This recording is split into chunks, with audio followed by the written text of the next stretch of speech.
all drawn to stories from a very early age. We stimulate our imagination by stories. We make sense of life through stories. I like storytelling because it ends up being so personal. It means something completely different depending on who's watching it and what that person's experiences and history are. I think the fun of movies and TV is the ability to ask great and weird what-if questions. And certainly Fringe is something that from the beginning did that. There's been a lot to play with, and I certainly didn't think at the beginning that this is where we'd sort of end up. I've been very, very blessed to be able to tell these tales of human connection through this amazing prism called Fringe. I hate to say goodbye.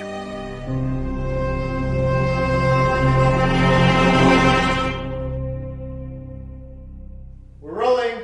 So tell me your name and the character you play. Okay, my name is Jessica Nicole, and I play the role of Astrid Farnsworth. My name is Josh Jackson, and the character's name is Peter Bishop. My name is Lance Reddick, and I play Special Agent in Charge Philip Broyles. My name is Blair Brown. I'm playing Nina Sharp.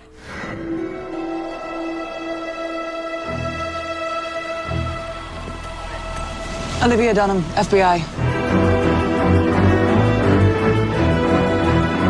So you're telling me my father was Dr. Frankenstein? Fringe is my favorite kind of show because it takes people that you really like, that you really care about, that you want to be with and work with and know, and it puts them into the scariest situations you've ever seen in your life. You know, there are some scenes in this pilot that I think are straight out of, you know, my and our nightmares. The first idea for the show, it was called The Lab in my head. That was kind of where it took place. We came up with a bunch of long-term ideas, but tried to set them up in the pilot as much as possible so that there was a clear potential for trajectory, knowing full well that over the years things would go in places we could never anticipate if we were lucky enough to get the show on the air.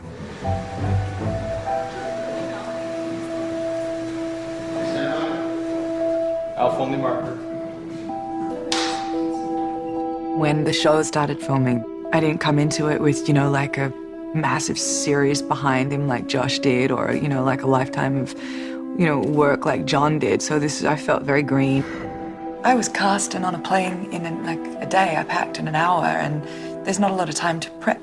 But when it's sort of quick, you really just go on instinct. And I think you just keep playing it minute for minute, and slowly the characters developed. You know, the man who was just released from the mental institution, he wants to give you a drug overdose, stick a metal rod into your head, and then place you naked in a tank of water. No, I don't want to. No, I'd rather not. I'm just saying, I just remember jumping into it with both feet, and, you know, a pilot is such an exciting place to be because it's all fresh, it's all new, and everybody is just trying to make it the best thing that it can be. This is what I like the most about it. It takes the world that we live in and then goes just slightly into the ridiculous zone, which good sci-fi does. It's our world, just with all the possibilities opened up. And that's fun to me. You know, you can never tell what it is that's going to happen next. I know exactly who you are. Shoot up. Who is Philip Broyles? You know, I'm still kind of trying to figure that out myself. He's a real, if you pardon my putting it this way, he's a real hard ass. I remember looking forward to the challenge of playing a character that had such an edge to him. The one question that people ask me most often when they stop me on the street was, is Broyles a good guy or a bad guy? Now that's not even a question. Set it up. Excellent. Let's make some LSD. One of my first impressions, it's almost embarrassing in retrospect, but it was right in the beginning, and I'd not met some of the cast on the stage, and I walked past Lance Reddick, and I stopped and I said, "Oh my God, you're beautiful." I can remember saying, "You're a god." Such a bold thing to say to another man. I think I even touched his face, which would have probably horrified him, but I remember that quite vividly. This will rip open your consciousness. We knew a number of things. We knew about the, you know, alternate universe. We knew that Peter was switched out on some level, that he was saved. We knew that Olivia had been part of this Cortexiphan trial, but the truth is that a lot of what we did was just from that place of, that would be really cool, or isn't that a scary idea. How long has he been dead? The ending of this is absolutely, completely brilliant. In the fact that we don't know really what's happened. This man is dead, and she says, yeah, question him. You know, it opens up a whole Pandora's box. I would say this to my own daughter. You should know what you're getting into, Agent Dunham. When the show started out, I remember thinking like, well, I'm crazy for science fiction. I mean, I love science fiction, but it's not like I've written a lot of it. JJ basically said, look, man, it's not really a science fiction show. It's a show about a family, you know. Then all kinds of buzzers and lights and everything went off. The heights that we could climb on the program were really exciting to me and sort of intoxicating. What happened on the plane is just the beginning.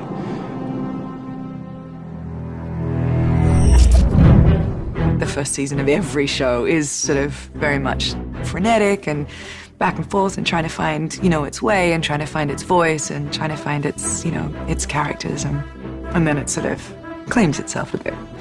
And then we shift to different universes and different timelines, but that's what makes Fringe Fringe.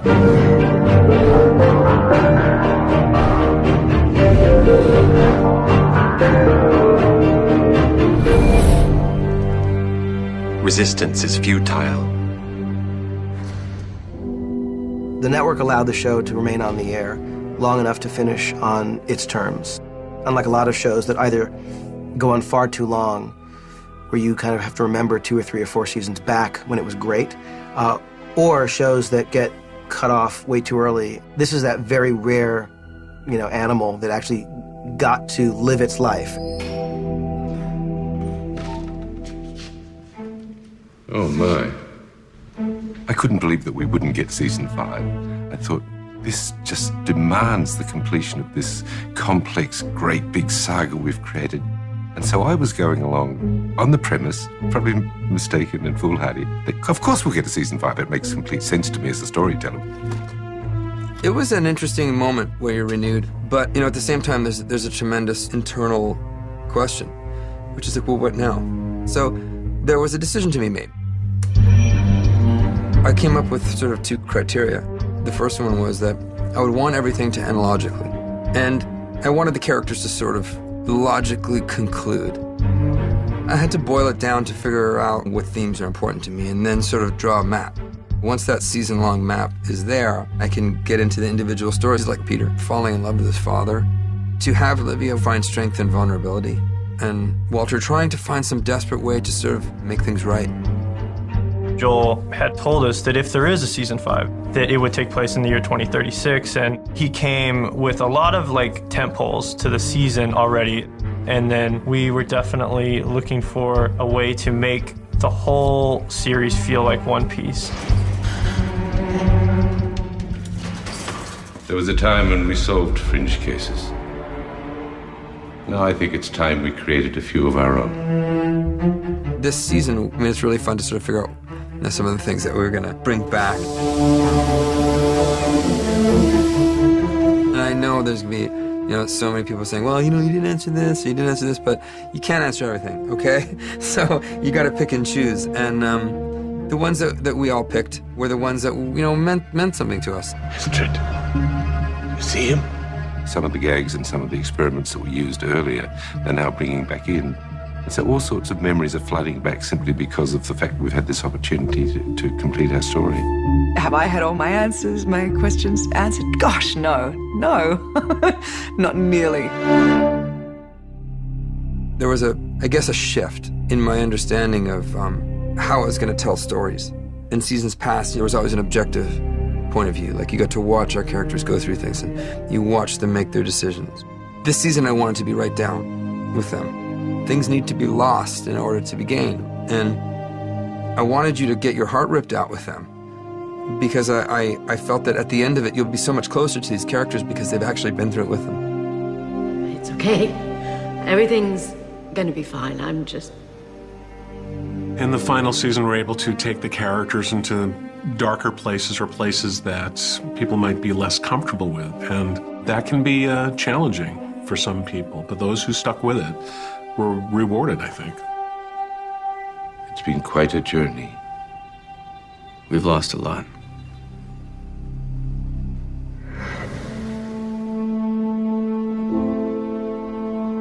My favorite sort of thing is to figure out a way to tell a story where you get to a place where you've really earned something that would seem insane to do early on. But if the seeds are there and you know you're going to get to it, you can earn it.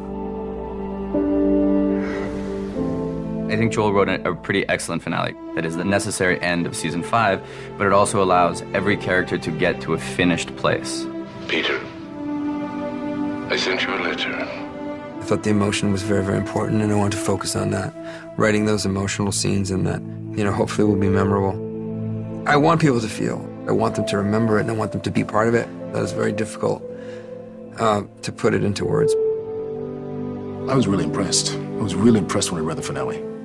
I mean, I cried a couple times. Just remembering every single season finale that we've had that always said end of season, end of season. It just said end of series, and that was it. It's like, oh my God, I just went on such an emotional journey reading this script. To watch these characters that I think had some potential when we created them, realized to the degree that Joel infused into this thing, was kind of like watching kids that you have sort of go off and have their own lives. It was such a sort of point of pride to be associated with that show.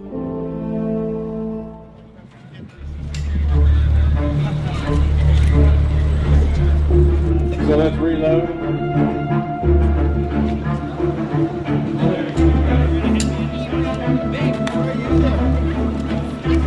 In a lot of ways, we're the little show that could.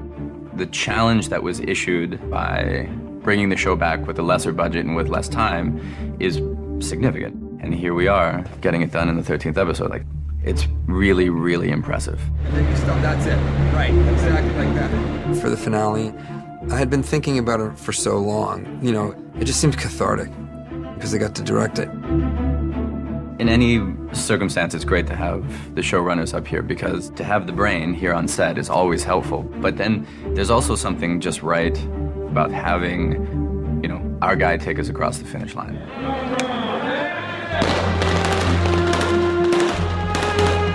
It was really nothing short of a small miracle to get it done in that amount of time. It feels like it is a perfect conclusion to the journey. I couldn't have wished for better, which is a great way to be able to finish a series. It sort of came upon us really quickly. I can distinctly remember going, oh man, there's only like 4 days of shooting left. And then all of a sudden it's like the night of the last night. I just want to go back to before. Dunham, I don't think you can.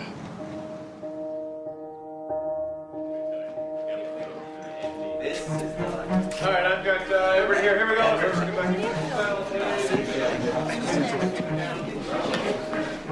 Okay. 5 years ago, those spider webs weren't here. but I was still here in this lab.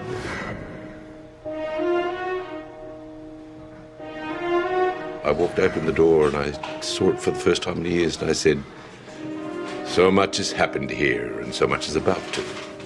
Opening lines in the lab from the pilot.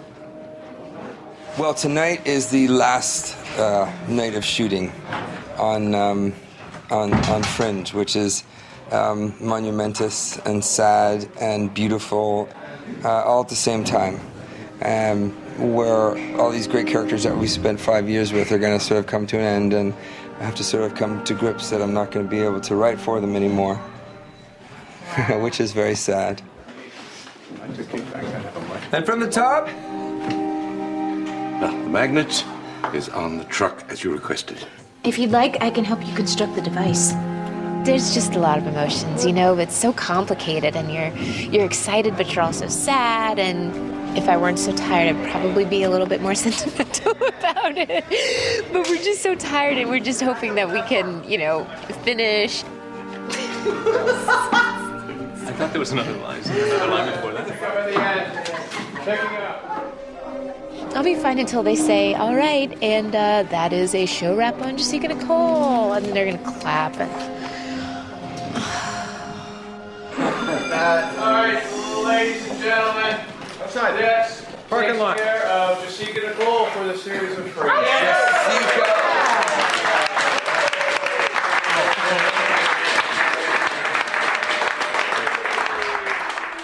surprised me. And I'm like, oh my God. It's Jessica Nicole's last shot on Fringe. She will never, ever utter another line as Astrid. Thank you guys so much. I will remember you forever. Absolutely forever. This has been such an amazing experience. All right, folks, we are moving on to our last scene in Walter's lab. It's a wonderful scene between... I'll say when it's the last thing. We'll just keep shooting. Yeah, I love it. Let's go. Let's keep going. What are they going to do? Shut me down? You know, we had some really emotional scenes in this episode, and you know, those guys were holding back this incredible flood of emotion, and I think that the fact that it's the end, you know, really sort of played into those, you know, those moments. It's about changing fate and hope and protecting our children.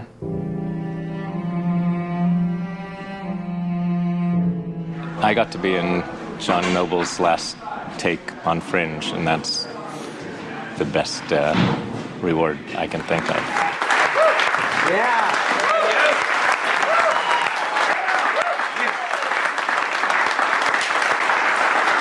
And ladies and gentlemen, series wrap. It's been a wonderful way to go out because even though it's been quite tough, the finale's been, we knew that it was incredibly special. More than anything, I feel really fortunate that I met these people and that they have been a part of my life and that they will always be a part of my life in some kind of capacity. That's pretty special. Ladies and gentlemen, Anna Torf.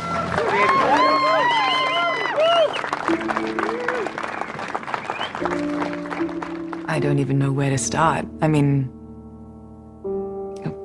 so much. I don't know where to start. I mean, it's been a really long time. I'm a different person. Thank you, and I really do love you all, so. Yeah. You know, the things that you love, you take with you. The people that I love, I'll see again, so there's no sadness there. Oh. That's it, folks. Ladies and gentlemen, this is Fringe, and we are wrapped.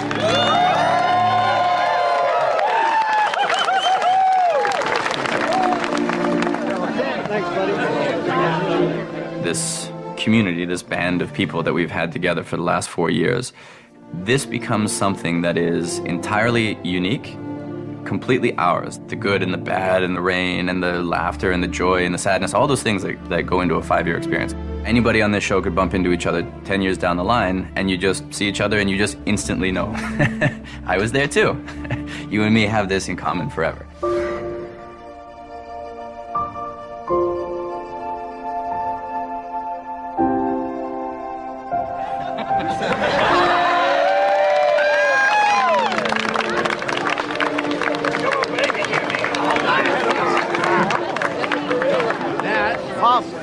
Is a wrap. The name of the show, Fringe, is literally the place where hopefully the series will exist in every way but viewership. There's no way that the show would have ever stayed on the air if the fans hadn't been as, you know, vocal and committed and wonderful as they've been. And every time someone tells me that they're a fan of Fringe, I just feel this, you know, desperate gratitude to them because they are the reason that the show was allowed to stay on and these characters were allowed to sort of, you know, fulfill their promise.